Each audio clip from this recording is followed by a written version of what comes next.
मुख्यमंत्री आतिशी सुद्धा मोठ्या आकड्यांनी सध्या पिछाडीवर आहेत। दिल्लीमध्ये आपच्या मनीष सिसोदिया यांचा पराभव झालाय, तर भाजप 48 आणि आप 22 जागांवर।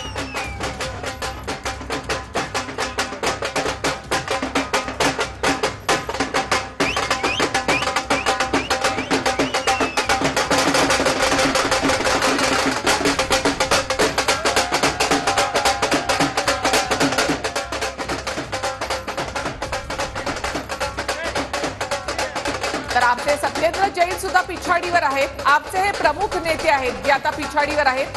आपसाठी हा सगळ्यात मोठा धक्का। जवळपास दिल्लीकरांनी आपला आणि केजरीवालांना नाकारलंय असं या ठिकाणी स्पष्टपणे दिसतं।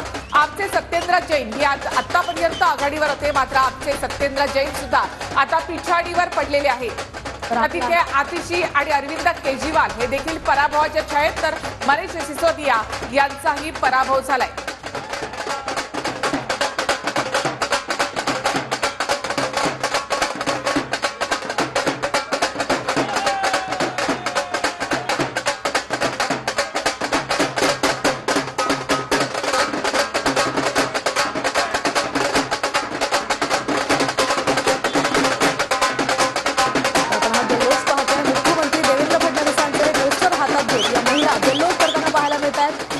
या ठिकाणी भाजपनं मोठं यश खरं तर मिळवलेलं आहे आणि त्याच पार्श्वभूमीवर भाजपचा हा जल्लोष सध्या आपण पाहतो।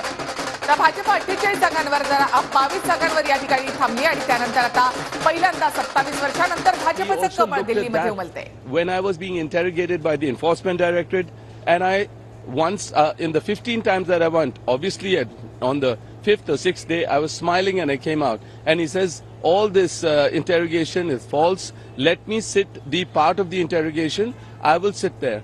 And you know, and in the आता दिल्लीमध्ये भाजपचा जल्लोष या ठिकाणी पाहायला मिळतो। हरियाणा महाराष्ट्रानंतर दिल्ली हे राज्य सुद्धा आता भाजपने आपल्या खिशात टाकलंय। तब्बल 27 वर्षांनंतर दिल्लीमध्ये भाजपचं कमळ फुललंय। पुण्याचा हा ऐतिहासिक विजय खरं तर भाजपासाठी म्हणावा लागेल आणि या ठिकाणी स्टार प्रचारक म्हणून मुख्यमंत्री देवेंद्र फडणवीस गेलेले होते आणि त्यांचाच फोटो या ठिकाणी हातात घेत या महिला जल्लोष करताना आपल्याला पाहायला मिळतात। तर फक्त दिल्लीमध्येच नाही तर महाराष्ट्रामध्ये सुद्धा या विजयाचा जल्लोष साजरा केला जात आहे। मोदींच्या उदयानंतर म्हणजे 2014 पासून ते पहिल्यांदाच दिल्लीमधली सत्ता काबीज करण्यात भाजपला यश आलंय।